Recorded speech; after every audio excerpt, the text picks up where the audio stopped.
May mga gabi na nagbabago ng lahat. Mga gabing isang pangungusap lang ang sumisira sa maraming taon ng katahimikan at pinipigilan na dignidad. Noong gabing yon ng Disyembre, sa harap ng lahat, tinanong ako ng anak ko na may malupit na ngiti. Ano ba ang pakiramdam na maging walang kwenta na lubos, Nay? Ngumiti rin ako at sinagot ang hindi niya inakalang maririnig. Parang hindi na ako magbabayad ng upa mo kahit kailan pa. Namutla ang mukha niya. Ang manugang kong si Tricia, nabilaukan sa alak at sumigaw. Anong upa? Anong upa ang sinasabi mo? Ako si Imelda. 59 anyos na ako. Pensyonadong guro, biyuda ng 12 taon. At ina ng isang anak na minahal ko, higit pa sa sarili kong buhay. Sa loob ng 6 na taon, tahimik kong binabayaran ang upa ng kondo kung saan nakatira ang anak ko kasama ang asawa. 6 na taon na tinago ang sekreto na siya mismo ang nagmakaawa, at nagsumamo na itago ko. At noong gabing yon, sa harap ng pamilya ni Tricia, sa harap ng mga magulang niyang galing sa mayamang subdivision sa Makati, sa harap ng mga kapatid niyang nakaayos-ayos at mga baso ng mamahaling alak, lumabas ang sekreto mula sa bibig ko na parang buntong hininga ng kalayaan. Pero para maintindihan ang gabing yon, kailangang bumalik ako ng 6 na taon. Nagsimula lahat ng sabihin sa akin ni Rafael na nakilala niya ang isang espesyal na tao. Si Tricia ang pangalan. Galing sa mayamang pamilya, yung tipong lakad pa lang ay siguradong may pera at apelyido na nagbubukas ng pinto. Ako, nakatira sa simpleng bahay sa Quezon City. Yung paihong bahay kung saan pinalaki ko mag-isa si Rafael pagkatapos mamatay ng ama niya sa biglaang atake sa puso ng 8 anyos pa lang siya. Nagtatrabaho si Rafael bilang engineer sa katamtamang kumpanya. Maganda ang sweldo, pero hindi ganoon kaganda tulad ng ipinaniwala niya kay Tricia. Alam ko mula umpisa. Alam ng ina kapag nagsisinungaling ang anak. Unang beses na naghapunan si Tricia sa bahay ko, napansin ko kung paano niya tiningnan ang mga lumang muebles ko, ang mga kurtina na may bordado na bulaklak, at ang mga pinggan na minana ko sa lola ko. Walang sinabi, pero ang mga mata niya ang nagsalita lahat. Hindi siya ipinagtanggol ni Rafael. Hindi rin ako ipinagtanggol. Ngumiti lang siya ng kinakabahan at nagpalit ng usapan. Dapat nakita ko na noon yung unang bitak. Pero ang ina, lagi gustong maniwala na mas mabuti ang anak kaysa sa ipinapakita. 1 buwan bago ang kasal, dumating si Rafael sa bahay ko 1 linggo ng hapon. Kilala ko na yung tingin na yon mula pagkabata niya. Yung tingin na may malaking hihingin. Umupo kami sa hardin kung saan lagi kaming nagkakape. Sa ilalim ng bougainvillea na itinanim ko noong araw na ipinanganak siya. Nay, sabi niya nang hindi ako tinitingnan sa mata. May hihingin ako. Sabihin mo, anak. Magrerenta kami ni Tricia ng kondo sa Bel Air. Maganda. May 2 kwarto at balkon. Sanay siya sa ganung level. Alam mo naman. At ako, kumikita naman. Pero hindi kasing laki ng akala ng pamilya niya. Alam na ng puso ko ang susunod. Magkano ang upa? Tanong ko.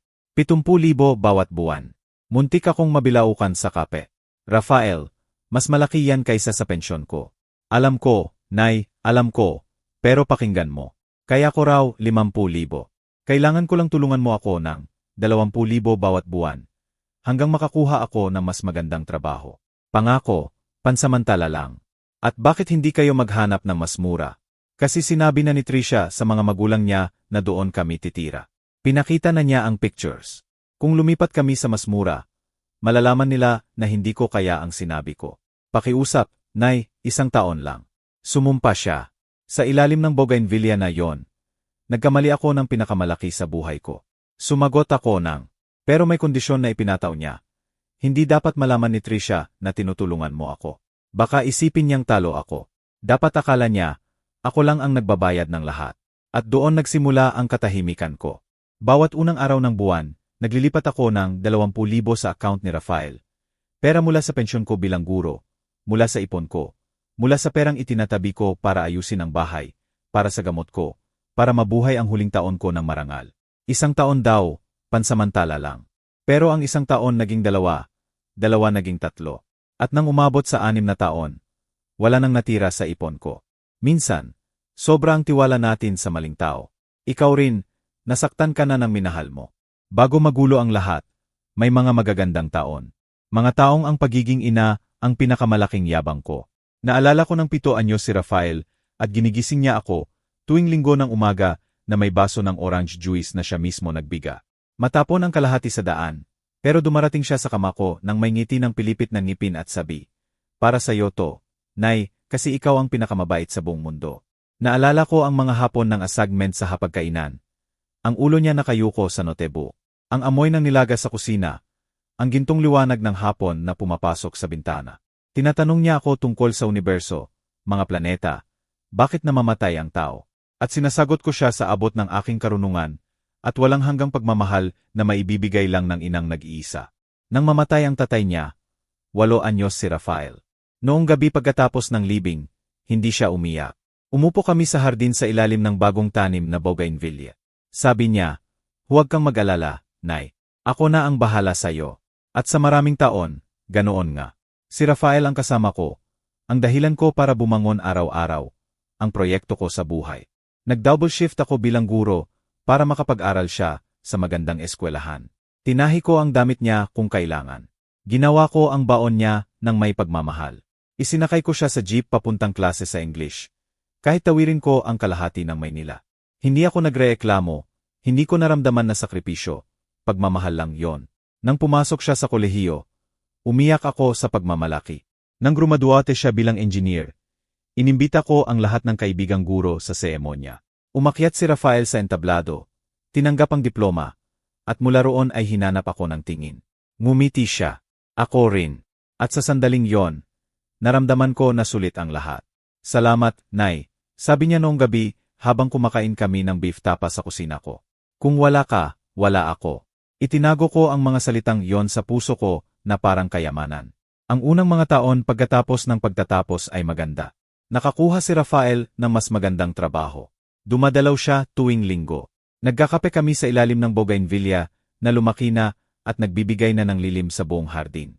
Kinukwento niya ang mga proyekto niya, ang mga boss, ang mga pangarap. At ako, nakikinig ng buong buo tulad ng alam lang ng ina. Hindi siya humingi ng pera, hindi siya nagkulang. Independent siya, matiyaga, at marangal, o akala ko.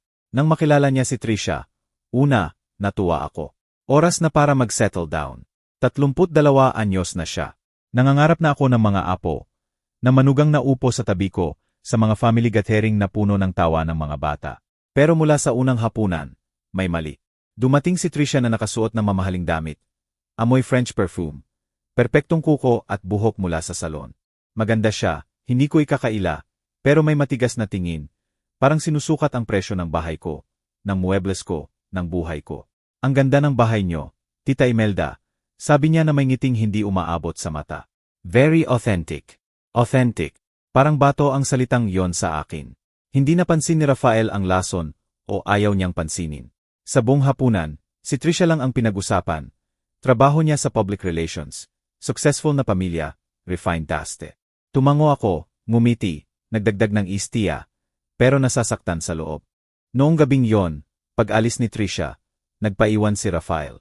Naghugas kami ng pinggan ng magkasama tulad ng dati. Anong tingin mo? Tanong niya ng masigasig. Maganda siya. Sagot ko ng maingat. At kung masaya ka, anak, masaya rin ako. Niyakap niya ako at ipinikit ko ang mata. Umaasang totoo yon. Sa mga sumunod na linggo, nagbago si Rafael. Maliit na pagbabago na napapansin lang ng ina. Tumigil siyang magsuot ng simpleng polo at nagsimulang magsuot ng branded. Nagpalit siya ng cellphone sa mas mahal. Kinuwento niya na nagsisimula na silang kumain sa mga restaurant sa BGC, sa mga bar sa Poblacion, sa mga lugar na pinupuntahan ng mga kaibigan ni Trisha. Hindi ba mahal yon lahat? Tanong ko isang hapon.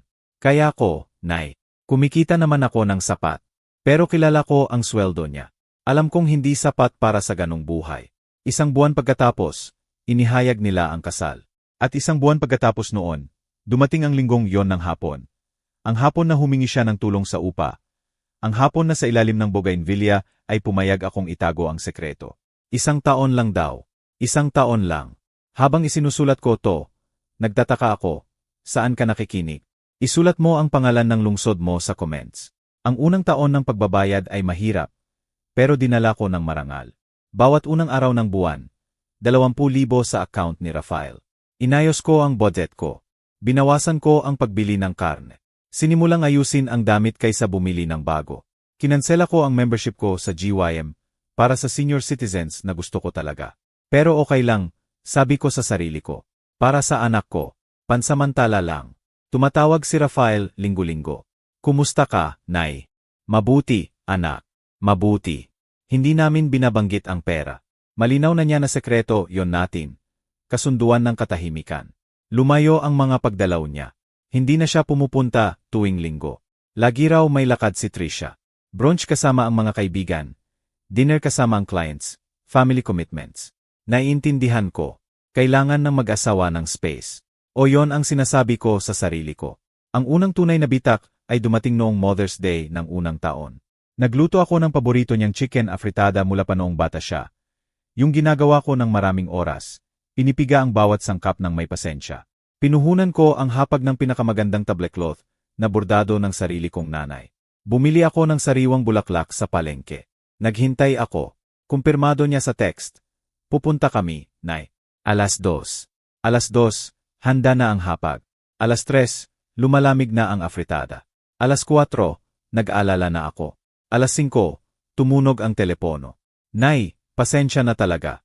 Nag-set ng family lunch si Trisha at hindi niya sinabi. Nakomit kami, hindi ako makakatakas, pero susuklian ko yan next week. Sige, anak. Mahal kita.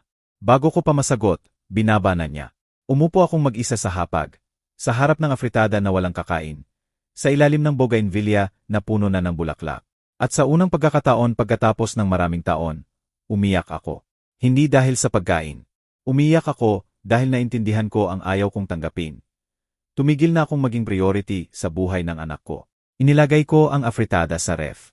Kinain ko mag-isa buong linggo. Bawat subo, lasang lungkot.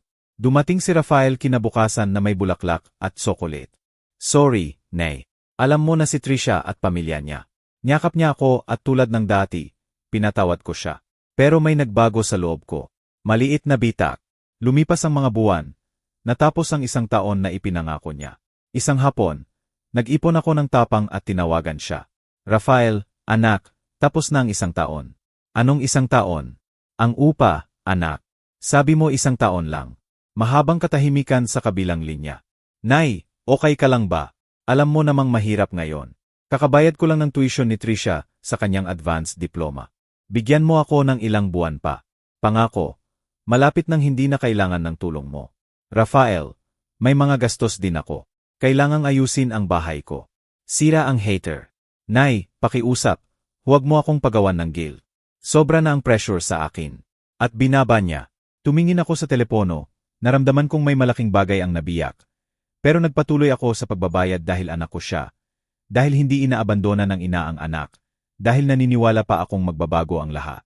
Ang 2 taon ay katulad ng una. Mas kaunting dalaw, mas maraming dahilan, mas malalim na katahimikan.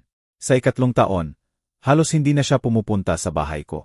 Kapag nagmumungkahi akong dalawin sila, laging may dahilan, nagre-renovate daw.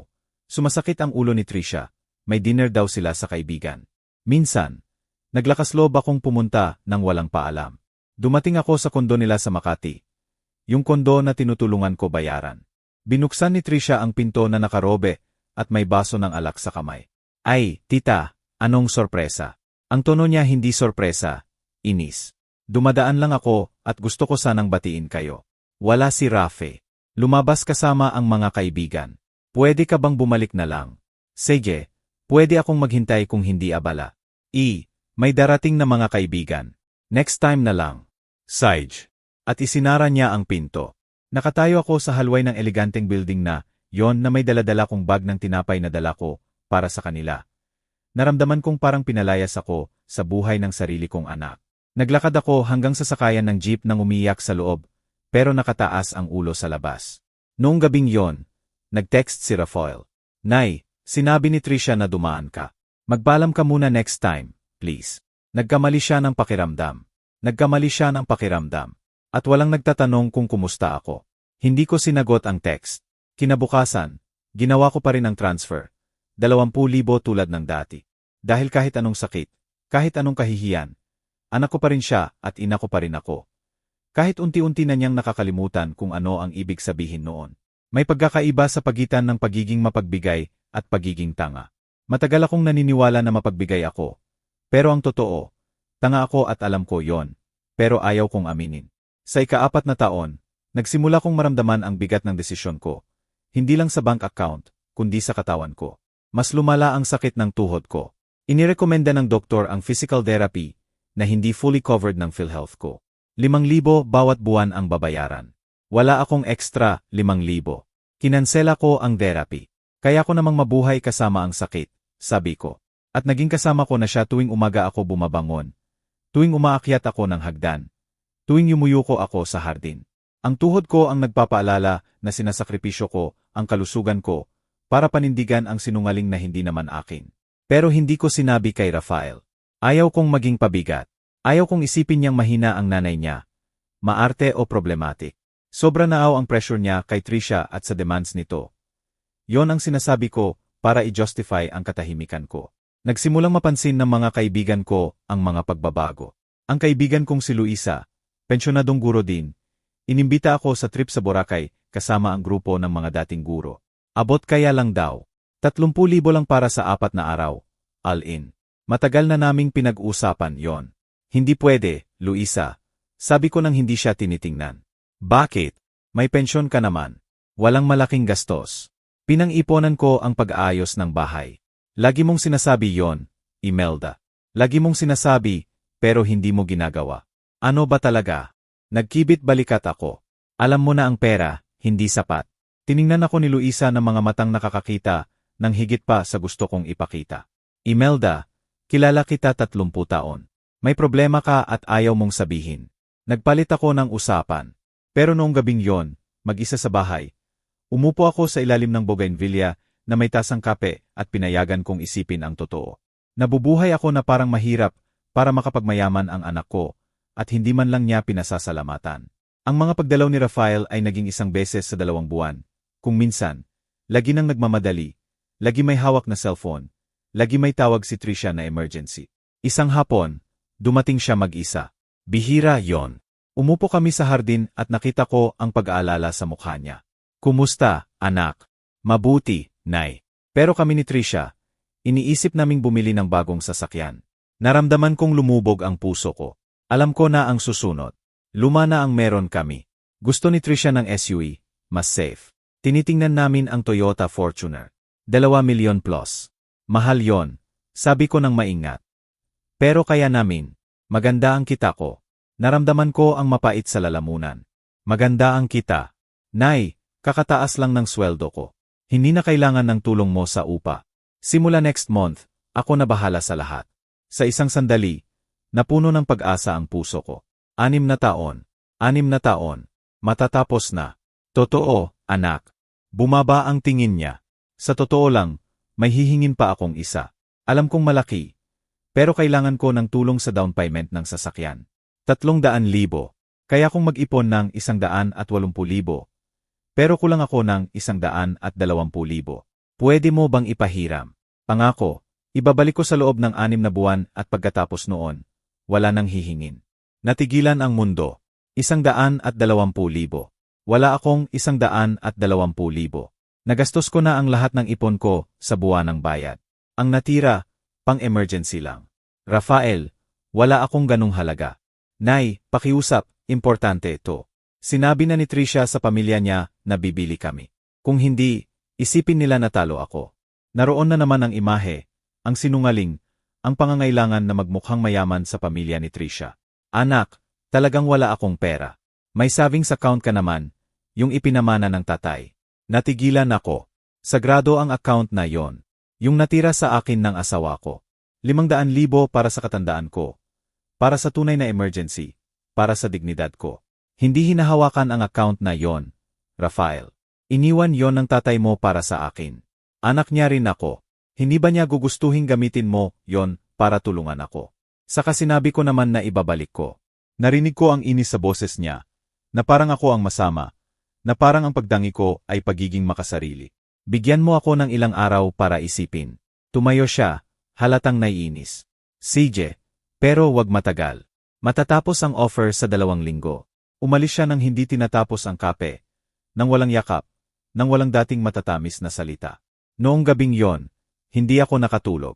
Nagikot-ikot sa kama, iniisip ang 6 na taon ng bayad, ang mga sinira na pangako, ang kinansela na therapy, ang hindi natuloy na biyahe, ang bahay na unti-unting nawawasak habang binabayaran ko ang kondo ng iba. Iniisip ko ang asawa ko. Kung ano ang sasabihin niya kung alam niya. Ipagtatanggol ba niya ang anak natin, kahit anong halaga, o ipagtatanggol niya ako? Sa ikatlong araw, tumawag ulit si Rafael. Napag-isipan mo na ba, Nay? Rafael, hindi ko talaga kaya. Para sa katandaan ko ang account na yon. 59 anyos na ako. Kailangan ko yon para sa gamot, para sa... Nay, lagi ka ng dramatic. Hindi ka naman mamamatay bukas. Sa kapagtanda mo na, ako naman ang bahala sa'yo. 59 anyos na parang hindi sapat. Na parang hindi totoo ang sakit ng tuhod ko. Na parang hindi umiiral ang pagod ko. Hindi drama to, anak. Totoo. Alam mo ba, Nay? Limutin mo na. Kaya ko na to. Ako lagi ang may ginagawa. At binaba niya. Nanginginig ako sa telepono, hindi sa ginaw, kundi sa galit. Galit sa kanya dahil ginagamit niya ako. Galit sa sarili ko dahil pinayagan ko. Pero ang pinakamasakit ay dumating pagkatapos. 2 linggo pagkatapos, nagpost si Trisha sa social media. Nakangiti siya, nagpupose sa harap ng bagong Toyota Fortuner. Puti at makintab. Ang caption, "Blessed with this gift from MY hardworking husband. Salamat, love, sa pagtupad mo lagi ng pangako mo. #blessed life, #perfect couple, #fortuner." Binili nila ang sasakyan ng walang tulong ko. Nang walang 120,000 ko. Nang hindi hinawakan ang sagradong account ng asawa ko. Ibig sabihin, hindi talaga kailangan ni Rafael ang pera. Gusto lang niyang makita kung hanggang saan ako handang magsakripisyo. Tinest niya ang pagmamahal ko. Tinest ang katapatan ko. Piniga ang huling patak ng sakripisyo ko. At nang sabihing hindi ko kaya, nakahanap siya ng ibang paraan. Noong gabing yon sa ilalim ng bougainvillea, nagdesisyon ako. Hindi ko huhugutin ang 120,000. Hindi ko hahawakan ang account ng asawa ko. Pero hindi rin ako titigil sa pagbabayad ng upa. Bakit? Dahil natatakot pa ako. Takot na mawala siya ng tuluyan. Takot na tigilan niya akong kausapin. Takot na maging inang inabandona ang anak. Kaya nagpatuloy ako, buwan-buwan, transfer. Pero may namatay sa loob ko. At kahit hindi ko pa alam noon, ang tahimik na kamatayang yon ang simula ng aking muling pagkabuhay. Habang isinusulat ko to, nagtataka ako, saan ka nakikinig? Isulat mo ang pangalan ng lungsod mo sa comments. Ang ika-5 taon ay taon ng mga senyales. Mga senyales na nakikita mo pero ayaw mong intindihin. Mga katotohanan na nasa harap mo pero ayaw tanggapin ng puso mo. Dahil ang pagtanggap noon ay nangangahulugan na tanggapin na sinungaling lahat ng pinaniwalaan mo. Nagpatuloy ako sa pagbabayad ng upa. 20,000, tuwing unang araw ng buwan. Wala nang natira sa savings account ko. Wala nang safety net. Buhay na buhay, inaayos ang bawat piso, bumibili ng pinakamura, tinatanggihan ang lahat. Lumala ang tuhod ko, kaya kailangan ko nang gumamit ng baston para maglakad ng malayo. Pinilit ni Luisa na magpagamot ako. Imelda, kailangan mong ipacheck yan. Hindi normal. Mabuti lang ako. Tanda lang yan. 50 anyos ka. Hindi 70.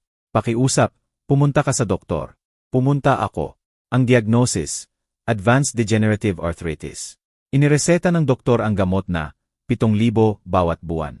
Tiningnan ko ang reseta at inilagay sa bag ng walang salita. Susuplihin niyo ba ang reseta? Tanong ng doktor. Opo, doktor. Salamat. Sinungaling. Hindi ko susupilin. Wala akong extra 7,000. Yan ang pagkakaiba ng makakain ng maayos o hindi. Nang makapagbayad ng kuryente o madilim. Lumabas ako ng klinik na pilay-pilay, nakasandal sa baston. May reseta na hindi susupilin. Naramdaman kong binabayaran ng katawan ko ang presyo ng sakripisyo ko. Noong hapon na yon, tumawag si Rafael. Bihira. Matagal na siyang walang paramdam. Nay, kumusta ka? Mabuti, anak. Ikaw? Mabuti. O nga pala, natanggap mo ba ang message ko? Anong message? Pinadala ko yung message 3 days ago. Na ipadeposit mo na maaga ang pera. This month, on the 30 instead of the 1 ST. Hindi mo ba nakita? Hindi ko nakita. Binuksan ko ang cellphone. Naroon nga. Maikling message.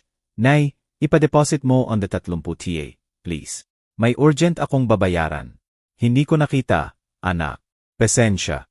Pwede ba bukas ng umaga? Nay, kailangan ko ngayon. Urgent. Hindi ba kaya online transfer? Naririta na ang tono niya. Inis, na parang ako ang incompetent na empleyado at hindi ang nanay niya. Anak, hindi ako marunong yan sa internet. Lagi akong pumupunta sa bangko. Naririnig ko ang buntong hininga niya ng inis. Sage, limutin mo. Manghihiram na lang ako sa kaibigan, pero bukas, siguradong may deposit. Binaba niya nang walang paalam. Naiwan ako sa telepono. Naramdaman ang bagong bagay. Hindi sakit, kundi maliit na kislap ng galit. Ganyan na pala niya ako kinausap. Ganyan na niya ako trinato pagkatapos ng 6 na taon ng tahimik na tulong. Kinabukasan, maaga akong pumunta sa bangko. Habang naghihintay ng turn, narinig ko ang usapan ng dalawang ale. Yung anak ko, humingi ng pera para sa negosyo, hindi na binayaran. Ay, mare, ginagamit talaga ng mga anak. Yung anak ko, humingi para sa kasal, ngayon halos hindi na tumatawag. Natigilan ako. Ganyan pala ang tingin sa amin.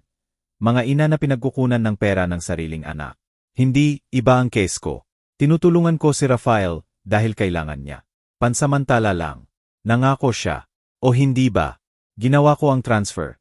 20,000 tulad ng dati. Pero sa pagkakataong yon, may gumising sa loob ko. Maliit na boses na nagsasabing, hindi tama to. Inignora ko. 2 linggo pagkatapos, inimbita ako ni Luisa sa lunch sa maliit na karinderya malapit sa bahay. Nag-order siya ng chicken afritada at ako ng sopas na mas mura. Bakit lagi mong pinipili ang pinakamura? Tanong niya. Hindi ko trip ang afritada. Imelda, sa akin, wag ka na magsinungaling. Anong nangyayari sa pera mo? Sa karinderyang yon, sa gitna ng ingay ng pinggan at usapan, may nabiyak sa loob ko. Nagsimulang tumulo ang luha nang walang pahintulot. Luisa, hindi ko na kaya to. Kinuha niya ang kamay ko. Sabihin mo. At sinabi ko, hindi lahat, pero bahagi. Sinabi kong tinutulungan ko si Rafael sa mga gastos. Pansamantala lang, malapit nang matapos. Ilang taon ka nang tumutulong? 5. 5 na taon. At kailan siya titigil na mangailangan ng tulong mo? Malapit na. Nangako siya.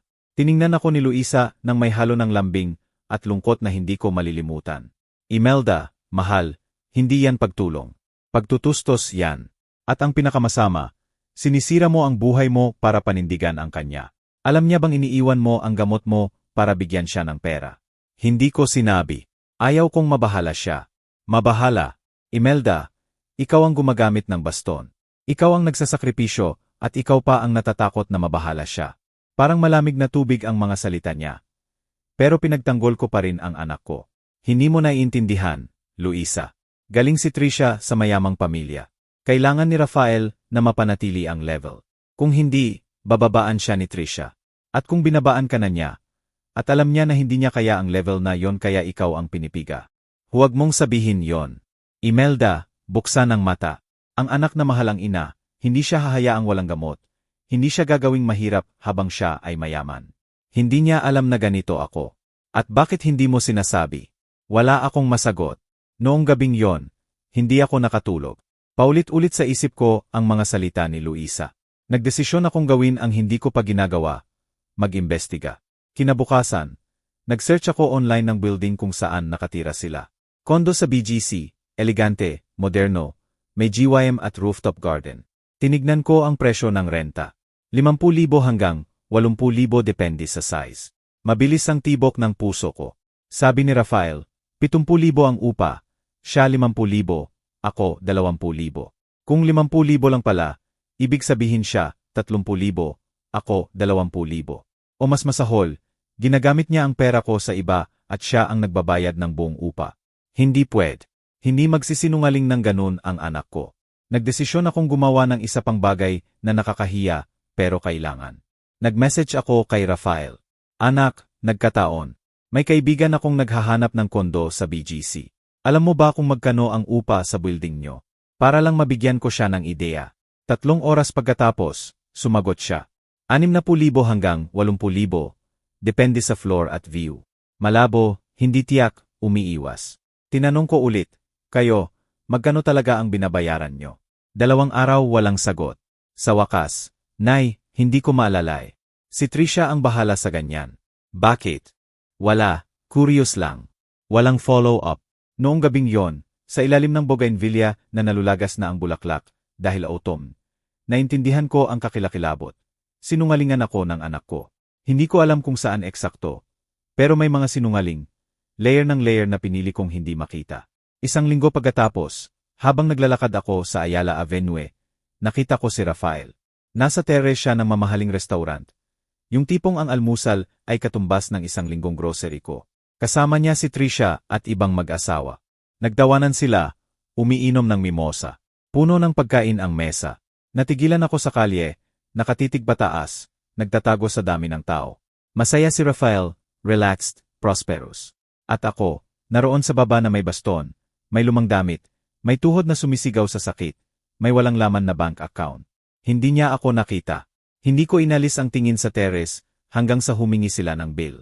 Nakita ko si Rafael na naglabas ng gold credit card at nagbayad ng walang alinlangan.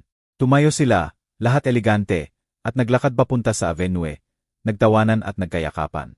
Bumalik ako sa bahay sakay ng jeep, mahigpit ang kapit sa baston. Naramdaman kong malapit nang sumabog ang isang bagay sa loob ko. Noong gabing yon, binuksan ko ang mga bank statement ko sa nakalipas na 5 taon. Kinuha ko ang lumang kalkulator at sinimulang magdagdag. 20,000 bawat buwan, 12 buwan sa isang taon, 5 taon, 1,200,000. 1,200,000 piso ang ibinigay ko sa anak ko. Pera mula sa pensyon ko, sa ipon ko, sa kinabukasan ko, sa kalusugan ko, sa dignidad ko. At siya, nasa mamahaling restaurant, umiinom ng mimosa. Inilagay ko ang ulo sa mesa at umiyak. Umiiyak para sa lahat ng nawala, para sa lahat ng tinanggihan ko, para sa katangahan ko, para sa bulag na ina ako. Pero sa gitna ng luha, may dumating na bagay na hindi ko pa naramdaman sa anak ko. Galit. Hanggang ngayon, nagtatanong ako kung tama ba ang ginawa ko. Ikaw, ano ang gagawin mo kung ikaw ang nasa lugar ko? Kakaiba ang galit kapag unang beses mo itong naramdaman sa taong pinakamahal mo. Parang apoy sa dibdib at hindi ka makahinga. Alam mo ang totoo, pero ayaw mong tanggapin. Pagkagising sa madaling araw na mabilis ang tibok ng puso, naalala mo ang bawat sinungaling, bawat sinira na pangako, bawat sandaling pinili mong maniwala kaysa makita. Pagkatapos kalkulahin ang 1,200,000, 3 gabi akong hindi nakatulog. Iniisip ko ang mga bagay na pwede kong gawin sa perang yon. Pwede kong ipaopera ang tuhod ko. Pwede kong magbakasyon sa mga lugar na pinapangarap ko. Pwede kong ayusin ang bahay ko. Pwede akong mabuhay ng marangal. Sa halip, binayaran ko ang sinungaling ng anak ko, dahil alam ko na ngayon ng sigurado. Sinungaling yon, hindi maliit, malaking sinungaling na tumagal ng 5 taon at nagkakahalaga ng kalusugan ko, kapayapaan ko, kinabukasan ko. Pero hindi pa kumpleto ang katotohanan, at may bahagi sa akin na kailangang malaman lahat bago gumalaw. Isang umaga, nagdesisyon ako. Imbestigahan ko ng totoo kung magkano ang upa ng kondo na yon. Hindi ko itatanong kay Rafael, ako mismo ang alamin. Sinuot ko ang pinakamagandang damit ko, nagmakyup ng kaunti, at sumakay ng taxi papuntang BGC. Taxi, gastos na hindi ko karaniwang pinapayagan. Pero importante ito. Kailangan ko ng sagot. Dumating ako sa building. Mas elegante pa kaysa inasahan ko. May doorman sa entrance, lobby na may tropical plants at makintab na marmol. Naramdaman kong maliit ako, hindi bagay, mahirap. Magandang umaga, sabi ko sa doorman ng may ngiti. Interesado akong magrenta ng unit dito. May available ba? Tiningnan ako ng doorman na mabait. Kailangan po kayo makipag-usap sa admin. Ma'am. Pero may available po. Gusto niyo po bang ibigay ko ang contact? Bago yon, gusto ko lang malaman kung magkano ang range ng upa para makita ko kung kaya ng budget ko. Siege po. Ang mga 1 bedroom po, around 45,000. Ang 2 bedroom, 60,000 hanggang 75,000. Yung mga may terrace o mas malaki, 70,000 pataas. Natigil ang puso ko saglit. 60,000 hanggang 75,000. At kasama na po ba sa presyo? Tanong ko ng pilit na kalmado. Kasama na ang maintenance, tubig, gas. Kuryente po separate. Naiintindihan ko. At karamihan ba ng tenants, 2 bedroom ang tinitirhan? Opo, ma'am. Yung pinaka-common. Nagpasalamat ako. Lumabas ako roon na nanginginig ang binti. Kailangan kong umupo sa bench sa labas dahil akala ko mabubuwal ako. 60,000, 75,000. Hindi 70,000. Sabi ni Rafael, 70,000 ang upa, siya 50,000, ako 20,000. Pero kung 60,000 lang, ibig sabihin siya 40,000, ako 20,000. O mas masahol, ginagamit niya ang pera ko sa iba. Kailangang may paliwanag. Baka may terrace sila kaya mas mahal. Pero kung ganoon, bakit umiiwas si Rafael? Bakit hindi niya sinabi ng diretso? Nay, mas mahal kasi may Teres. Dahil sinungaling siya. Dahil sinungaling niya ako sa buong panahon. Bumalik ako sa bahay sakay ng jeep. Naramdaman kong masama ang pakiramdam. Pagdating ko, nagsuka ako, hindi dahil sa kinain, kundi dahil sa pagduduwal ng kataksilan. Noong hapon na yon, gumawa ako ng isa pang bagay na nakakahiya. Pero ano pa ba ang gagawin ko? Tinignan ko ang social media ni Trisha. Isa siya sa mga taong nagpo-post ng lahat. Bawat kain, bawat labas, bawat perfect na sandali. At naroon lahat. Ang ebidensya ng sakripisyo ko na naging luho nila. Mga larawan sa mamahaling restaurant. Date night with MY Love. Mga larawan ng bagong damit. Shopping therapy. Designer boutiques. Mga larawan ng bakasyon. Boracay, Tagaytay, Baguio. Needed this break. #blessed life. Mga larawan ng Fortuner. Salamat, Love, sa pagtupad mo lagi ng pangako. Bawat larawan, saksak. Bawat caption, pang-uyam.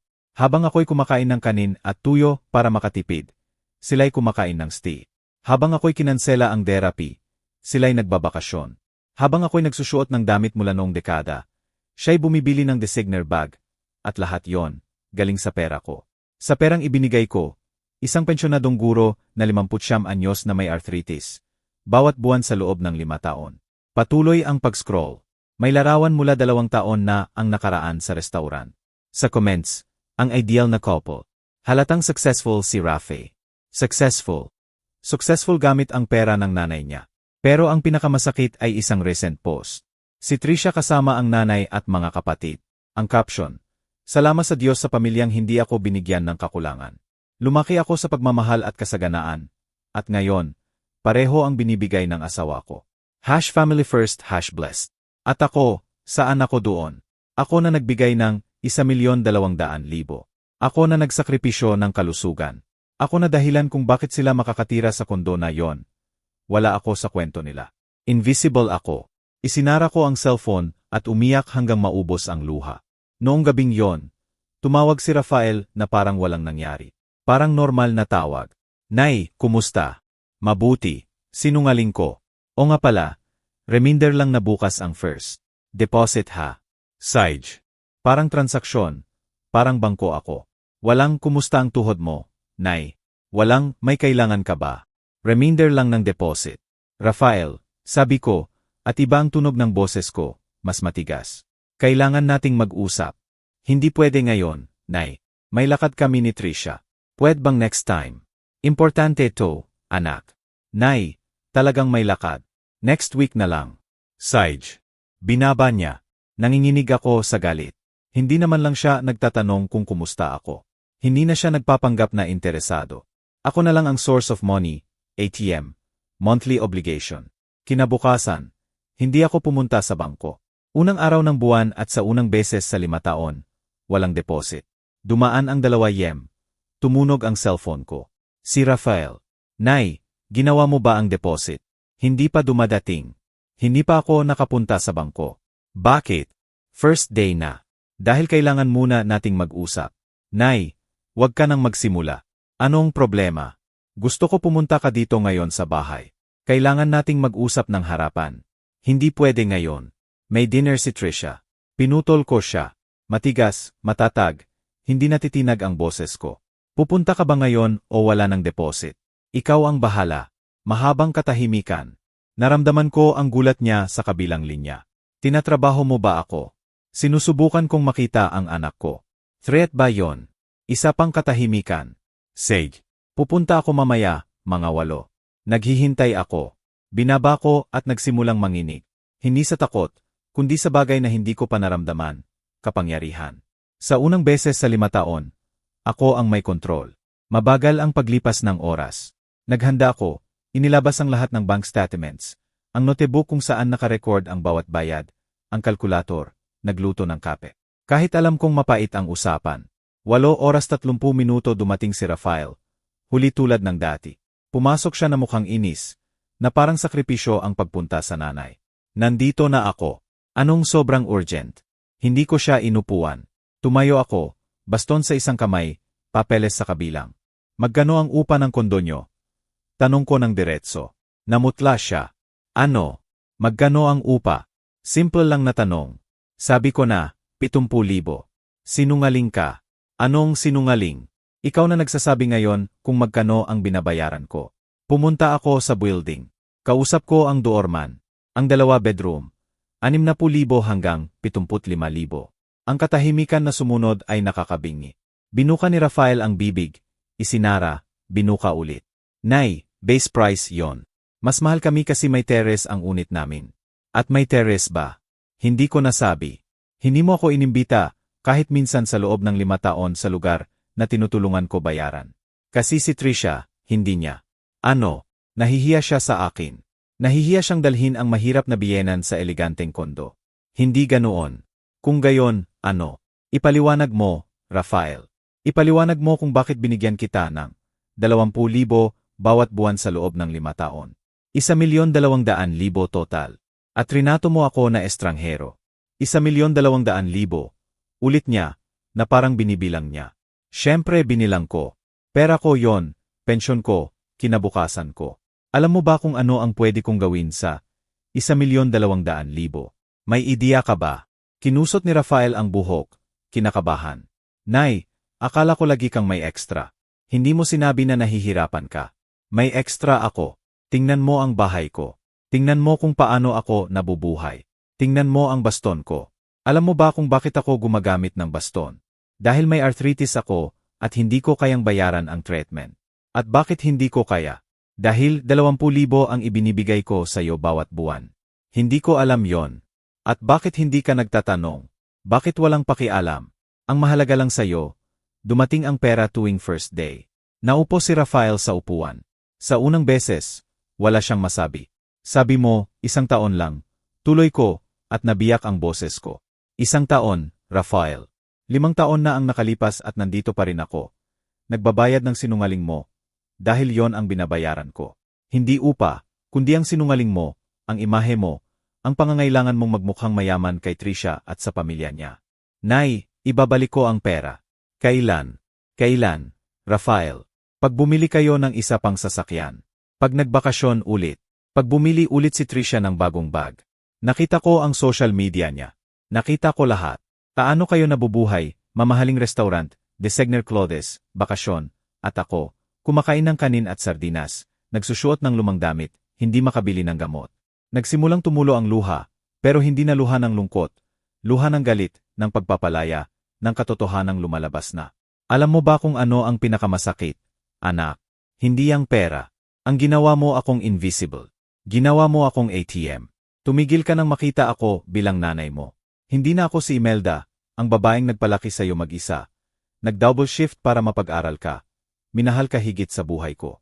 Ngayon, monthly obligation na lang ako. Tinakpan ni Rafael ang mukha ng mga kamay. Hindi ko alam kung umiyak siya o tinatakpan lang ang mukha niya para makatakas sa tingin ko.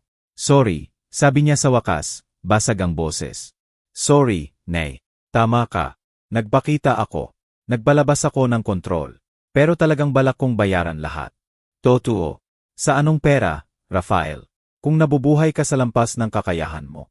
Kung ang bawat piso na kinikita mo, napupunta sa pagpapanatili ng peking imahe. Magbabago ako. Pangako. Ilang pangako pa ang sisirain mo.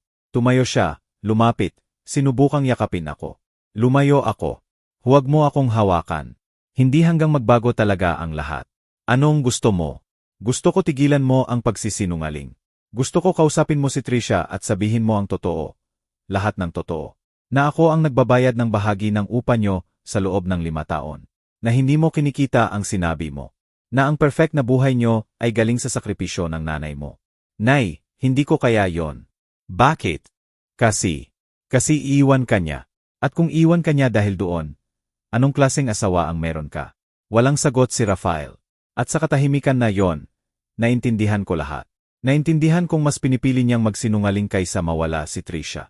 Naintindihan kong mas mahalaga sa kanya ang imahe kaysa ang kalagayan ko. Naintindihan kong ang anak na kilala ko. Wala na, o baka hindi talaga umiral. Umalis ka, sabi ko ng mahina. Umalis ka, Rafael. Gusto kong mag-isa. Umalis siya nang hindi lumilingon. Sumara ang pinto at naiwan ako sa sala. Napapaligiran ng papeles, ng accounts, ng ebidensya ng 5 taon na pagmamahal na hindi nabalik. Umupo ako sa ilalim ng bougainvillea. Kahit gabi at malamig, Halos walang bulaklak ang halaman. Darating ang taglamig at pareho ang pakiramdam ko sa loob. Malamig, mahaba, masakit. Pero may naramdaman din ako. Maliit pero totoo. Naramdaman kong sinabi ko na sa wakas ang totoo. Ipinagtanggol ko ang sarili ko. Tumigil ako sa pagiging invisible. At sa gitna ng sakit, may simula. Ang mga sumunod na araw ay pinakatahimik sa buhay ko. Hindi tumawag si Rafael. Hindi ko rin siya tinawagan. Dumaan ang first, second, third, fourth. Katahimikan ang cellphone ko. Kakaiba. Sa loob ng 5 taon, nabuhay ako sa pressure ng monthly commitment. Ngayong hindi ko na ginagawa, inaasahan kong magkakaroon ng guilt, pero wala. Kapayapaan ang nadama ko, mapait, pero kapayapaan na rin. Dumating si Luisa sa ika-5 araw. Anong nangyari? Iba ang hitsura mo. Sabi niya pagpasok pa lang. Nag-usap kami ni Rafael. Sinabi ko ang lahat. Niyakap niya ako ng mahigpit. Ay, Imelda, kumusta ang pakiramdam? Hindi ko alam. Walang laman, malaya, malungkot, sabay-sabay. Umupo kami at nagkape. Kinuwento ko ang bawat detalye. Pagkatapos, may luha sa mata ni Luisa. Tama ang ginawa mo, sabi niya. Kahit masakit, tama yon. Sa ika-7 araw, nag-text si Rafael. Nay, kailangan nating mag-usap. Pwede ba akong pumunta bukas? Sage. Kinabukasan, dumating siya mag-isa. Mukhang pagod, payat. Umupo kami sa sala. Walang nakakaalam kung paano magsimula. Nag-usap kami ni Trisha. Sabi niya sa wakas. Tumalon ang puso ko. Sinabi mo. Sinabi ko lahat. Na tinutulungan mo kami sa upa. Na nagsinungaling ako tungkol sa kita ko sa loob ng 5 taon. Anong sabi niya? Bumaba ang tingin niya. Galit na galit siya. Disappointed. Sabi niya, niloko ko siya. Pinahiya ko siya sa pamilya niya. At tungkol sa akin. Anong sabi niya tungkol sa akin? Sabi niya, bakit hindi mo agad sinabi? Dapat kasali siya mula umpisa. Narinig ko ang dugo ko na kumukulo. Bakit hindi ko agad sinabi? Ikaw ang nagsumamo na itago. Ikaw ang nagmakaawa na hindi sabihin. Alam ko, Nay. Sinabi ko, pero galit na galit siya. Kanino? Sa'yo o sa akin? Sa pareho. Siyempre, lagi namang may kasalanan ang ina. At ngayon, ano? Tanong ko. Sabi ni Trisha, kailangan niya ng time mag-isip. Iniisip niyang umuwi muna sa parents niya. Umuwi. Sabi niya, hindi na niya ako mapagkakatiwalaan. Kung nagsinungaling ako rito, hindi niya alam kung saan pa. May sakit sa boses niya. Tunay na sakit. At sa isang sandali, naawa ako sa kanya. Sandali lang. Rafael, baka naman ito ang magandang bagay. Baka oras na para buuin niyo ang kasal niyo sa katotohanan, hindi sa sinungaling. Magandang bagay. Magandang bagay na gusto akong iwan ng asawa ko. Hindi mo ako naiintindihan. Mahal ko siya. Hindi ko kaya mawala siya. At ako, kaya mo akong mawala. Sa loob ng 5 taon, unti-unti mo akong nawala. Tumigil ka ng dalawin. Tumigil ka ng magtanong kung kumusta ako. Ginawa mo akong monthly obligation. Matagal mo na akong nawala, Rafael, hindi mo lang napansin. Nay, hindi ko sinasadya. Pero ginawa mo. At ngayon, binabayaran mo ang resulta. Tumayo si Rafael at naglakad patungo sa bintana. So, ano? Hindi mo na talaga ako tutulungan. Kahit ilang buwan pa habang inaayos ko. Hindi, Rafael. Tapos na. At paano ko babayaran ang upa? Maghanap kayo ng mas mura, kumuha ng sideline, ibenta ang sasakyan. Gawin ang ginagawa ng mga responsable na tao. Mabuhay sa kakayahan mo. Madaling sabihin. Madaling gawin din. Ginawa ko yon ng maraming taon. Nagpalaki ako ng anak mag-isa sa sweldo ng guro. Mabuhay sa kakayahan ko, walang luho, walang pagpapanggap, may dignidad. Hindi pareho. Tama ka. Hindi pareho. Dahil may mas marami kang resources kaysa sa akin noon. May pinag-aralan ka, may stable na trabaho, kabataan. Ako, may kusa lang at pagmamahal. Pero nakayanan natin. Mahabang katahimikan si Rafael. Tumingin siya sa akin nang may halo ng galit at sakit. Alam mo ba, Nay? Baka tama ka. Baka talagang nagpakita ako. Pero may kasalanan ka rin. Hindi ka nagsabi ng hindi. Hindi ka naglagay ng hangganan. Lagi kang sumasagot ng, sanay mo ako na laging nandiyan ka. Nagbibigay, nagsasakripisyo. Ngayon, gusto mo bigla akong magbago. Masakit ang mga salita niya dahil may katotohanan. Pinayagan ko lahat. Sinabi ko nang dapat sabihin ng hindi. Tama ka, pag-amin ko. Pinayagan kitang tratinuhin ako ng ganoon. Tinuruan kitang ang pagmamahal ng ina ay walang hangganan at walang kondisyon. At yon ang pagkakamali ko.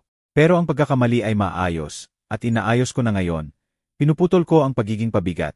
Pinapayagan kitang lumaki. Pinapayagan kitang maging lalaking responsible na humaharap sa sariling desisyon. Umiling si Rafael. Kakayahan mo talaga, Nay. Ngayon naman, ang pag-iwan mo sa akin ay para sa ikabubuti ko. Hindi kita iniiwan, anak. Binibitawan kita. May pagkakaiba yon. Naglakad siya patungo sa pinto. Bago lumabas, humarap siya. Sana'y kang masaya. Dahil sa'yo, gumuho ang kasal ko. Hindi, Rafael. Gumuho dahil sa sinungaling. Dahil sa walang pundasyon. Ako lang ang nag-alis ng takip sa bulok na. Umalis siya nang malakas ang pinto. Naiwan ako sa sala na nanginginig. Ang mga salitang, dahil sa'yo, ay tumutunog sa isip ko. Ako ba ang may sala? Ako ba ang kontrabida sa kwento? Alam ko hindi, pero masakit pa rin. Ang mga araw naging linggo. Walang balita mula kay Rafael. Hindi ko rin siya hinanap. Sa unang beses sa buhay ko, iginalang ko ang katahimikan niya. Tulad ng pagiging walang pakialam niya sa pangangailangan ko sa loob ng maraming taon. Ginamit ko ang pera ko, yung dating napupunta sa upa, para bumili ng gamot. Napabuti ang sakit ng tuhod ko. Nakakalakad ako ng mas maayos. Mas maganda rin ang tulog ko. Isang hapon, habang dinidiligan ang bougainvillea, tumunog ang cellphone ko. Unknown number. Si Tita Imelda po ba? Tanong ng babaeng boses na hindi ko kilala. Opo. Sino to? Ako po si Micaela, kapatid ni Trisha. Natigilan ang dugo ko. Bakit tumatawag ang hipag ko? May nangyari ba? Hindi po. Gusto ko lang po makipag-usap sa inyo. Pwede po ba tayong magkita? Pumayag ako. Hindi ko alam kung ano ang asahan. Pero may nagsasabing kailangan kong marinig. Nagkita kami sa maliit na cafe malapit sa bahay ko. Pagdating ko, naroon na siya. Kamukha niya si Trisha, elegante, maayos ang suot, may aura ng may pera. Pero iba ang mata niya, mas tao. Tita Imelda, salamat po sa pagpunta, sabi niya nang tumayo. Umupo kami at nag-order ng kape. Katahimikan ng una. Hindi ko alam kung paano magsimula, sabi niya sa wakas. Hindi alam ni Trisha na nandito ako. Kung malaman niya, magagalit siya sa akin ng todo. Kung gayon, bakit ka nandito? Dahil kailangan kong sabihin sa inyo ang isang bagay na sa tingin ko ay karapat-dapat niyong malaman. Naghanda ako para sa pinakamasama. Nagkwento sa akin ni Trisha ang lahat tungkol sa upa, tungkol sa perang ibinibigay niyo. Natigilan ako, hindi dahil kailangan nila ng tulong, kundi dahil nagpanggap si Trisha na walang alam. Anong ibig mong sabihin? Humugot ng hininga si Micaela. Tita Imelda, alam ni Trisha. Siguro hindi mula umpisa, pero mga 3 taon na ang nakalipas. Alam na niya na kayo ang tumutulong sa upa. Natigil ang mundo. Paano mo nalaman? Dahil kinuwento niya sa akin mga 2 taon na ang nakaraan sa family dinner. Nagrereklamo siya na hindi pala ganun kalaki ang kita ni Rafe. Tinanong ko kung paano nila kaya ang kondo na mahal. Sabi niya na parang wala lang. Tumutulong ang nanay niya. 20,000 bawat buwan. Yun ang pinakakunting bagay na pwede niyang gawin pagkatapos ng lahat ng ginagawa ni Rafe para sa kanya. Parang sinuntok ako sa tiyan. Pinakakunting bagay. Obligasyon daw. Na parang utang ko sa kanila. At bakit mo sinasabi ito ngayon? Dahil nang sumabog ang lahat, nagpanggap si Trisha sa pamilya namin na siya ang biktima. Na may tinatago si Rafe na kakilakilabot. Nagsinungaling si Rafe sa umpisa. Pero alam na niya yon ng maraming taon. Nagpanggap siyang biktima para magmukhang mabuti sa harap ng parents namin. At anong sabi ng parents mo? Galit na galit kay Rafe. Sabi nila, palamunin siya. Niloko niya si Trisha. Hindi siya sapat para sa kanya. Nag-alok pa nga ang tatay ko kay Trisha ng pera para makidivorce. Naramdaman ko ang pagkahilo. Mas malala pa kaysa inisip ko. Tita Imelda, tuloy ni Micaela, hindi ako sang-ayon sa ginawa ni Rafe. Mali ang pagsisinungaling. Pero hindi rin inosente si Trisha. Alam niya at hindi niya sinabi. Tinamasa niya ang pera niyo at hindi man lang niya kayo nakilala ng maayos. Nagpasalamat, isinama sa buhay nila. At hindi yon tama. Bakit mo sinasabi ito sa akin? Dahil matanda na kayo. Galit ako makita kung paano kayo trinato. At dahil may dapat magsabi ng totoo. Hindi lang si Rafael ang may sala. May parte rin ang kapatid ko. Tahimik ako ng matagal, pinoproseso. Naramdaman kung paano nagkakasya ang bawat piraso ng puzzle. Salamat sa pagsasabi, nasabi ko lang. Anong gagawin nyo? Hindi ko alam, pero kahit papaano, Alam ko na ngayon ang buong totoo. Umalis si Micaela. Naiwan ako sa CAF ng isang oras pa. Nakatitig sa walang laman na tasa. Naramdaman kong lahat ng pinaniwalaan ko sa nakalipas na taon ay puro sinungaling. Alam ni Trisha. Alam niya at hindi sinabi. Alam niya at trinato ako ng may paghama. Alam niya at hindi man lang nagpasalamat. Noong gabing yon, hindi ako nakatulog. Sa 3:00 ng madaling araw, nagdesisyon ako. Binuksan ko ang lumang komputer at nagsimulang magsulat ng liham. Hindi ko ipadadala sa text o tawag. Liham na formal, galing sa puso. Rafael, 32 taon na ang nakalipas nang ipanganak kita sa mundong ito. Pinalaki kitang mag-isa pagkatapos mamatay ng tatay mo. Binigay ko ang lahat ng kaya ko, edukasyon, pagmamahal, values. Akala ko sapat yon para makabuo ng mabuting lalaki. Nagkamali ako, hindi dahil masama ka, kundi dahil sobra kitang pinrotektahan. Tinuruan kitang ang pagmamahal ng ina ay walang hangganan. At natutunan mong kumuha ng walang ibalik. Tinuruan kitang ang sakripisyo ay marangal. At natutunan mong karapatan mo ang sakripisyo ko. Sa loob ng 5 taon, binigyan kita ng 1,200,000. Hindi ko pinagsisisihan ang pera. Pinagsisisihan ko na pinayagan kitang gawin akong invisible. Pinagsisisihan ko na itinago ko ang sekreto mo habang binubuo mo ang buhay ng sinungaling. Ngayon ko alam na alam ni Trisha. Alam niyang matagal na akong tumutulong sa buhay niyo at gayon paman. Trinato niya ako na parang istorbo. At pinayagan mo. Hindi ko sinulat to para sisihin ka. Sinulat ko para magpaalam. Hindi permanenteng paalam, kundi paalam sa relasyon natin noon. Yung relasyon na ako ang nagbibigay at ikaw ang tumatanggap. Na ako ang nawawala at ikaw ang lumalago. Na ang sakit ko ay invisible sa'yo. Kung balang araw gusto mong makilala ang nanay mo, hindi ang source of money, kundi si Imelda, ang babae na ako, bukas ang pinto ko. Pero hindi na ako magmamakaawa na makita mo ako.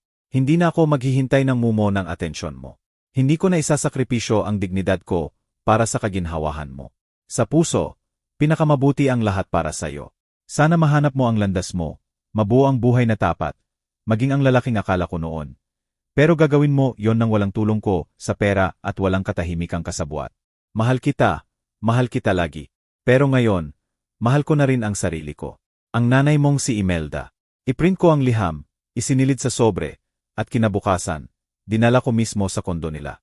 Hindi ko pinindot ang doorbell, inilagay ko lang sa mailbots at umalis. Naglakad ako sa subdivision na may baston. Pakiramdam ko mas magaan kaysa dati. May nawala na bigat. Hindi ang bigat ng pera, kundi ang bigat ng sinungaling, ang bigat ng pagpapanggap na okay ang lahat ng hindi naman. Ang mga sumunod na araw, para sa akin. Naghira ko ng tao para ayusin ang water heater. Bumili ako ng pintura at kasama si Luisa. Pininturahan namin ang sala. Bumili ako ng sariwang bulaklak para sa hapag. Nagluto ako ng afritada para sa akin lang at tinamasa. Naglakad ako sa park tuwing umaga. Gumagana ang therapy. Mas mababa ang sakit ng tuhod ko. Mas makahinga ako. 3 linggo pagkatapos kong iwan ang liham. Tumunog ang cellphone ko. Si Rafael. Nay, nabasa ko ang liham mo. Totoo ba ang pakiramdam mo? Mahabang katahimikan. Hindi ko alam kung ano ang sasabihin. Hindi mo kailangang magsalita. Mag-isip ka lang. Nay, naghiwalay kami ni Trisha. Totoo. Alam kong mahal mo siya. Sabi niya, hindi niya kaya ang kasama ang sinungaling. Ironic, di ba? Considering na alam din niya. Sinabi sa akin ni Micaela na nakipag-usap siya sa'yo. Na sinabi niya ang totoo. Galit ka ba sa kanya? Hindi. Salamat pa nga ako. May dapat maging tapat sa lahat ng to. At ngayon, ano ang plano mo? Lumipat ako sa mas maliit, mas murang kondo. Ibinenta ko ang Fortuner. Nagsisimula ulit ako. Nagagalak ako, anak. Sorry ako sa lahat. Talagang naging masamang anak ako. Hindi ka masama. Nawala ka lang. May pagkakaiba. Balang araw, papatawarin mo ako. Pinatawad na kita, Rafael. Ang pagpapatawad ay para sa akin, hindi para sa'yo. Para makapagpatuloy ako ng walang sama ng loob. Kaya ba, pwede tayong magsimula ulit? Pwede, pero iba na. Hindi na ako ang inang laging sumasagot ng. Ako na ang magsasabi ng totoo. Kahit masakit, tatanggapin mo at kailangan mong kitain muli ang tiwala ko. Hindi sa salita, kundi sa gawa. Gagawin ko. Pangako. Huwag kang magpangako. Gawin mo lang. Binaba namin ang tawag. At sa unang beses sa matagal na panahon, naramdaman ko ang pag-asa. Hindi ang bulag na pag-asa noon, kundi matur, bukas ang mata. Lumipas ang mga buwan. Tinupad ni Rafael ang salita. Hindi sa malalaking bagay, kundi sa maliliit at tuloy-tuloy. Nagsimulang dalawin niya ako tuwing linggo. Dumadating siya na may dalang tinapay mula sa palengke na gusto ko. Hindi siya dumadating ng walang dala at umaasa na ako ang magluluto. Dumadating siya at nagluluto kami ng magkasama tulad noong bata siya. Hindi siya nagsasalita tungkol sa pera, hindi humihingi. Dumadating lang para makasama ako. Una, hindi ako naniwala. Inaantay ko ang sandaling humingi ulit siya, pero hindi. Unti-unti, naniwala ako na totoo ang pagbabago. Kinuwento niya na nag-overtime siya. Nagbenta ng maraming gamit na hindi na kailangan. Natututo ng mabuhay ng kaunti at kakaiba, mas malaya raw siya. Alam mo ba kung ano ang ironic, Nay? Sabi niya isang hapon, habang nagkakape kami sa ilalim ng bougainvillea na muling namulaklak. Nung may mahal na kondo, Fortuner, at labas sa restaurant, lagi akong stressed, lagi nag-alala sa pera. Ngayong simple ang buhay, mas maganda ang tulog ko. Nagagalak ako na marinig yon, hindi dahil natutuwa ako sa hirap niya, kundi dahil natututo na siya. Pero may kakaibang paraan ang buhay magbigay ng hustisya. At si Trisha ay malapit ng matuto. Dumating si Luisa isang hapon na may chismis. Sinusundan niya ang social media ni Trisha dahil curious lang. Imelda, kailangan mong makita to. Pinakita niya ang post ni Trisha. Wala ng mga larawan sa mamahaling restaurant o #blessed life.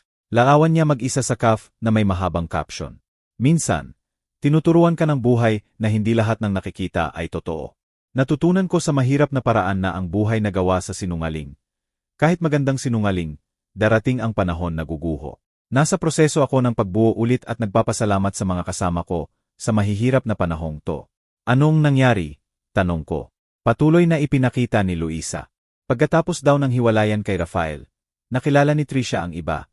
Negosyanteng may-ari ng chain ng restaurant. Talagang mayaman, hindi peking mayaman.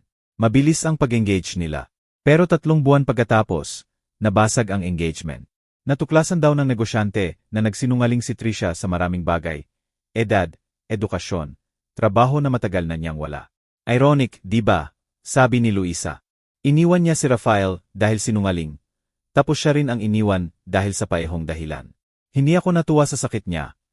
Pero naramdaman ko ang balanse sa universo. Mga linggo pagkatapos, tumawag ulit si Micaela. Tita Imelda, gusto ko lang sabihin. Mahirap na mahirap si Trisha ngayon. Nababalitaan ko. Bumalik siya sa parents namin. Nawalan ng trabaho. Iniwan ng boyfriend. At ngayon, sinasabi niyang nagkamali siya kay Rafi. Na mahal siya nito at hindi niya napahalagahan. At inaasahan niyang babalikan siya ni Rafael. Hindi ko alam. Pero iba na siya. Hindi na mayabang, mas mapagkumbaba. Mukhang malakas ang bugbog ng buhay sa kanya. Hindi ang buhay ang nananakit, sagot ko. Ang buhay ang nagtuturo. Ang sakit ang nararamdaman natin kapag ayaw nating matuto. Tama po. Anyway, gusto ko lang sabihin at sabihin ko rin na ngayon. Ang pamilya namin ay may respeto sa inyo. Sabi ng nanay ko, mas maraming dignidad si Tita Imelda kaysa sa marami sa amin. Mukhang naintindihan namin na hindi kayo ang problema, kundi si Trisha. Salamat sa tawag na yon, nag-isip ako. Hindi ako nakaramdam ng panghihiganti o kasiyahan sa hirap ni Trisha. May mas malalim akong naramdaman, pag-unawa. Naintindihan ko na bawat isa ay nag-aani ng itinatanim. Si Trisha, nagtanim ng sinungaling, pagpapanggap, at paghama. Ngayon, inaani niya ang pag-iisa at pagkadismaya. Hindi dahil hiniling ko, kundi dahil ganoon ang buhay. Si Rafael, nagtanim ng pagmamanipula at pagpapabaya sa nanay. Nawala ang kasal, ang status, ang kaginhawahan. Nagsimula siyang muli sa zero at kahit mas maganda na ngayon, masakit at mahirap ang daan. At ako, nagtanim ng pagmamahal at sakripisyo, nag-aani rin. Hindi ang inaasahan kong walang hanggang pasasalamat o perfect na anak, kundi ang mas mahalaga, ang kapayapaan ko. Ang dignidad na nabalik, ang pagmamahal sa sarili na muling naitayo. Isang linggo ng hapon, dumating si Rafael na seryoso ang mukha. Nay, may sasabihin ako. Sabihin mo. Nag-message si Trisha. Gusto niyang mag-usap. Sabi niya, nagkamali siya, gusto niyang subukan ulit. Tumibok ng mabilis ang puso ko. At ikaw, anong gusto mo? Hindi ko alam. May parte pa rin akong mahal siya. Pero may parte ring alam kong mali kung babalikan ko. Bakit mali? Dahil hindi kami tapat, hindi siya sa akin, hindi ako sa kanya, hindi kami sa sarili namin. Sa buhangin namin itinayo ang relasyon, at pagdating ng bagyo, gumuho. Nagmalaki ako sa mga salita niya. At anong isasagot mo? Na hindi. Kailangan ko munang lumago mag-isa. Baka balang araw maging magkaibigan kami. Pero ngayon, mas mabuti na maghilom muna ang bawat isa ng mag-isa. Magandang desisyon. Maganda. Hindi ko alam, pero tapat to at ngayon, sapat na yon sa akin. Tahimik siya sandali. Tinitingnan ang bougainvillea na puno na naman ng muadong bulaklak. Nay, pwede ba akong magtanong? Sage, paano mo nalaman na oras na para bitawan ako? Paano mo nalaman na kailangan mo akong palayain? Iniisip ko ng mabuti ang sagot. Nang ang pagmamahal ko sa iyo ay nagsimulang mas masakit kaysa magbigay ng ligaya. Nang naintindihan kong sinisira ko ang sarili ko para itayo ka. Nang naintindihan kong ang pagbitaw sa iyo ay hindi pag-iwan, kundi pagbibigay sa iyo ng pagkakataong matuto lumipad mag-isa.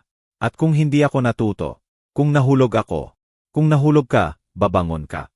Pero hindi na yon ang responsibilidad ko. Ang responsibilidad ko sa iyo ay noong bata ka. Ngayon, lalaki ka na. At ang mga lalaki, natututo sa sariling pagkakamali, hindi sa unan na inilalagay ng nanay para hindi masaktan. Tumango ng dahan-dahan si Rafael. Mukhang naiintindihan ko na. At si Trisha, sa tingin mo matututo ba siya? Hindi ko alam. Sana. Hindi ko siya sinasanayang masama. Pero hindi ko rin siya ang dapat magligtas. Kailangan niyang iligtas ang sarili. 2 buwan pagkatapos, nalaman ko mula kay Micaela na nakakuha si Trisha ng bagong trabaho. Wala ng glamour, simpleng office job. Iniwan na niya ang social media, pinutol ang buhok, nagpapaderapy. Iba na siya, sabi ni Micaela. Mas totoo, hindi perpekto, pero mas tao. Nagagalak ako para sa kanya. Sagot ko at totoo yon. Dahil yon ang karma, hindi panghihiganti, hindi parusa mula sa langit. Ito'y ang buhay na naglalagay sa iyo, sa harap ng bunga ng desisyon mo. At kapag tinanggap mo ang bunga at natuto mula rito, nagsisimula ang paghilom. Patuloy na dumadalaw si Rafael tuwing linggo. Minsan, may dala siyang babae na nakilala sa trabaho. Si Sarah ang pangalan. Guro din, katulad ko noon, simple, mabait, paa sa lupa. Hindi ako nag-asa. Walang plano. Tinrato ko lang siya ng may respeto at pinanood kung paano niya tratinuhin si Sarah. Nagustuhan ko ang nakita. Pantay-pantay niya itong trinato. Hindi sinusubukang i-impress. Hindi nagsisinungaling tungkol sa buhay. Mula umpisa, sinabi niya ang hiwalayan, ang mga pagkakamali, ang pagbuo ulit. Isang hapon, pag-alis ni Sarah, sabi ni Rafael, Nay, alam niya ang lahat tungkol sa iyo. Alam niya ang upa, ang mga sinungaling, lahat. Anong sabi niya? Sabi niya, nagagalak siya na natuto ako.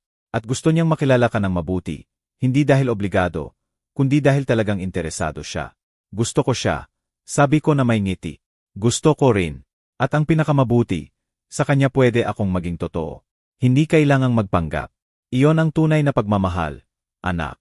Kapag maipapakita mo ang pinakapangit na bersyon mo at hindi siya alis, kundi tutulungan ka maging mas mabuti, katulad ng ginawa ko sa iyo noon. Hindi, Nay. Sobra kitang pinrotektahan. Si Sarah, kasama kanya, iba yon. 1 buong taon mula nang tumigil ako sa pagbabayad ng upa. 1 taon ng paghilom, pagbuo ulit, pag-aaral. Mas maganda na ang tuhod ko. Nakapag-ipon ako ng kaunti. Naayos ang bahay ko at ang puso ko.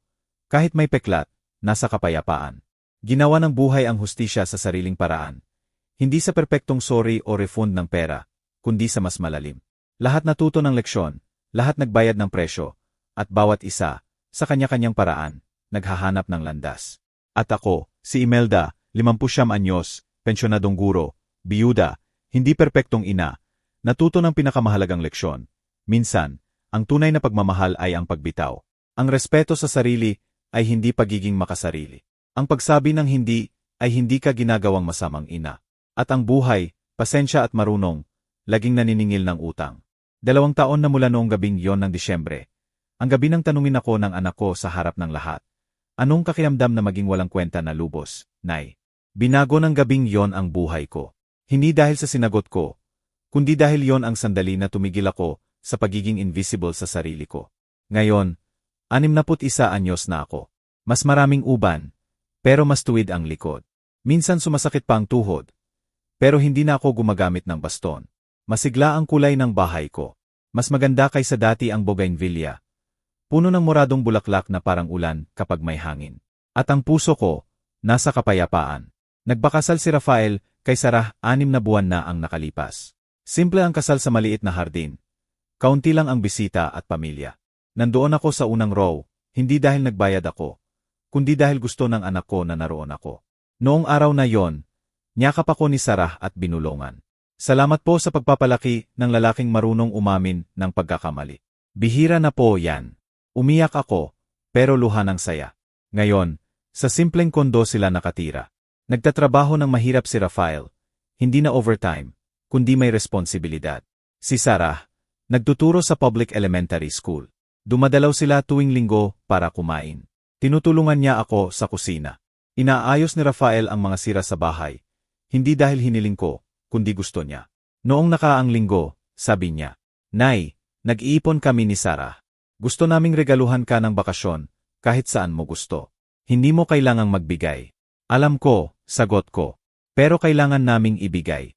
Pakiusap, payagan mo kami. Pumayag ako, hindi dahil kailangan ko ang bakasyon, kundi naintindihan kong yon ang paraan nila ng paghilom. Ang paraan nila ng pagsasabi ng mga salitang baka hindi nila masabi ng direkta. Pasensya, Nay. Salamat, Nay. Mahal kita, Nay. Sa wakas, pupunta kami sa Coron, ang bakasyon na hindi ko natuloy kay Luisa. Pero sa pagkakataong to, kasama ang anak ko at manugang, at perpekto yon dahil tapat. Tungkol kay Trisha, sinabi ni Micaela na nakahanap siya ng katatagan sa trabaho.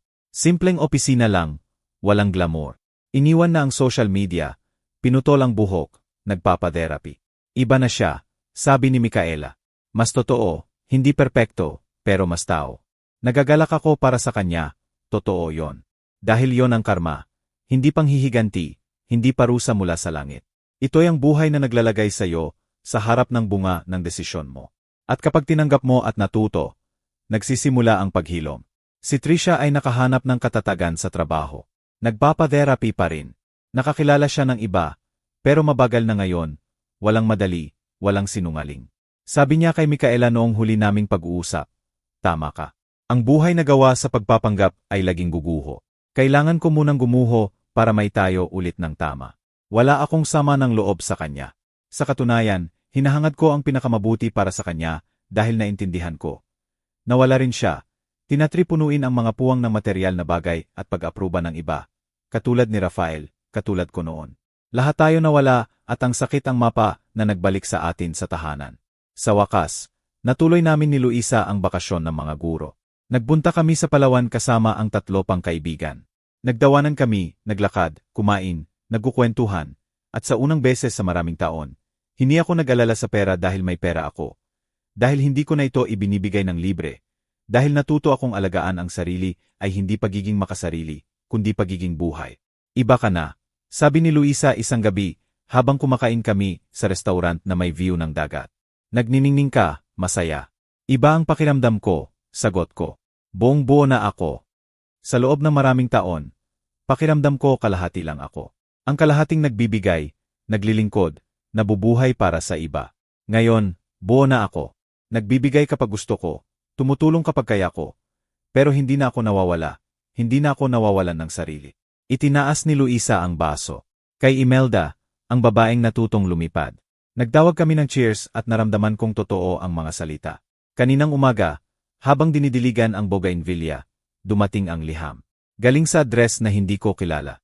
Binuksan ko ng may pagka-curious. Mahal na Tita Imelda, hindi ko po alam kung naalala niyo ako. Ako po si Trisha, ang dating asawa ni Rafe. Sinulat ko po ang liham na, to dahil sinabi ng therapist ko, na parte ng paghilom ko, ang pagpayapa sa nakaraan. At kayo po ay parte ng nakaang, yon na aking trinato ng masama. Hindi ko po kayo napasalamatan sa mga taon. Kayo po ang nagbayad ng bahagi ng buhay na tinamasa ko. At sa halip na magpasalamat, trinato ko kayo ng may paghamak, ginawa kayong invisible, iniwan sa labas, at nang sumabog ang lahat, sinisi ko pa kayo.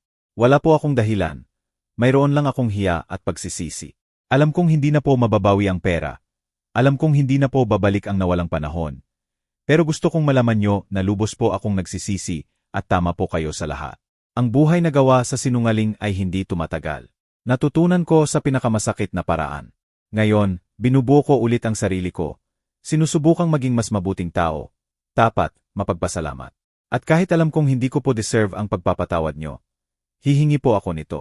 Salamat sa lahat ng binigay nyo at pasensya sa hindi ko pagpapahalaga. Sa respeto at pagsisisi. Trisha. Binasa ko ang liham ng 2 beses. Inilagay ko sa drawer kasama ang liham na sinulat ko kay Rafael 2 taon na ang nakalipas. Hindi ko sinagot, hindi dahil hindi ko siya pinatawad. Pinatawad ko na siya matagal na. At naintindihan ko na ang liham na yon ay para sa kanya, hindi sa akin. Ito'y ang proseso niya, ang paghilom niya, ang landas niya. Tapos na ang sa akin. Kahapon, linggo, pagkatapos kumain, nagpaiwan pa sina Rafael at Sarah. Nakaupo kami sa ilalim ng bougainvillea na nagkakape. Bigla sinabi ni Rafael, "Nay, may sasabihin kami ni Sarah." Mabilis ang tibok ng puso ko sa paraan ng pagtinginan nila. Alam ko na ang susunod. Magiging magulang kami, sabi ni Sarah ng may malaking ngiti. Natigilan ako. Lumakas ang luha. Tumayo ako at nyakap silang dalawa. Magiging lola ako, sabi ko sa hagulgol. Magiging lola ako at may hihingin kami. Tuloy ni Rafael. Gusto naming kasali ka sa buhay ng anak namin. Hindi mula sa malayo, kundi malapit. Gusto naming kilalanin kanya. Ikwento mo ang mga kwento. Ituro mo ang mga itinuro mo sa amin. Pero sa pagkakataong to, nang hindi ka nagsasakripisyo, nang tinatamasa mo. At kung sakaling may kailangan ka, dagdag ni Sarah, pangako mo na sabihin mo sa amin. Dahil kasama ka rin sa pamilyang to at sa pamilyang to, walang naiiwan mag-isa o tahimik. Tumango ako, hindi makapagsalita. Umiiyak at ngumingiti ng sabay. Noong gabing yon, pag-alis nila, nagpaiwan ako sa ilalim ng bougainvillea. Nakatitig sa mga bituin, naramdaman ang malamig na hangin. Nakikinig sa katahimikan ng bahay ko na hindi na katahimikan ng pag-iisa, kundi kapayapaan. Iniisip ko ang buong daan. Ang sakit, ang luha, ang 1,200,000 na nawala. Ang tuhod na sumasakit pa rin, ang mga taong hindi na babalik. At tinanong ko ang sarili, sulit ba? Ang sagot ay dumating ng malinaw tulad ng tubig. Hindi dahil sa pera, hindi dahil sa sakripisyo, kundi dahil sa leksyon. Nalaman ko na ang tunay na pagmamahal ay hindi sinusukat sa pera o sakripisyo. Sinusukat ito sa respeto, katapatan, at pagbabalik. Nalaman ko na ang maging mabuting ina ay hindi ang pagsasabi ng sa lahat, kundi ang pagtuturo ng may hangganan, may katotohanan, may dignidad. Nalaman ko na minsan kailangang mawala para manalo, bitawan para tanggapin, mabasag para muling buuin. At nalaman ko na hindi kailanman huli para magsimula ulit. Sa 50, sa 61, sa 80. Habang may buhay, may pagkakataon magbago. Kung narating ang kwento ko sa iyo, kung napakinggan mo hanggang dulo, gusto kong malaman mo ito, hindi ka nag-iisa. Kung pakiramdam mo invisible ka, kung nagbibigay ka hanggang wala nang matira, kung may gumagawa sa iyo na ang tanging value mo ay ang maibibigay mo, pakinggan mo ako ng mabuti. May permiso kang magsabi ng hindi. May permiso kang maglagay ng hangganan. May permiso kang unahin ang sarili. Hindi ka makasarili. Tao ka at karapat-dapat kang igalang, mahalin, at bigyan ng dignidad. Hindi mahalaga kung sino ang anak mo, asawa mo, pamilya mo, walang sinuman ang may karapatang gawing invisible ka dahil mahalaga ka. Mahalaga ang sakit mo, ang saya mo, ang buhay mo. At kung kaya ko maghanap ng boses ko sa 50 pagkatapos ng maraming taon ng katahimikan, kaya mo rin. Simulan mo ngayon. Simulan mo. Sabihin mo ang hindi kapag gusto mong sabihin ng hindi. Sabihin mo ang kapag totoo. At kailanman, huwag mo nang gawing maliit ang sarili mo para lang magmukhang malaki ang iba. Maikli ang buhay. At karapat-dapat mong mabuhay ito ng buong buo. Salamat sa pakikinig hanggang dulo. Salamat sa pagbibigay ng espasyo para ikwento ko ang aking katotohanan. Bawat araw, may babaeng nagkakaroon ng tapang para baguhin ang kwento niya. Ngayon, ikaw ang nakikinig sa akin. Kung hinawakan ng kwentong to ang puso mo, ibahagi mo sa taong nangangailangan. Minsan, ang kwentong ganito ay makakapagbago ng isang araw o ng isang buong buhay. Pagpalain ka ng Diyos, mahanap mo ang boses mo, mabawi mo ang dignidad mo. At kailanman, huwag mo nang payagan na gawing invisible ka. Hanggang sa muli, sa pagmamahal at pag-asa. Imelda, 61 anyos.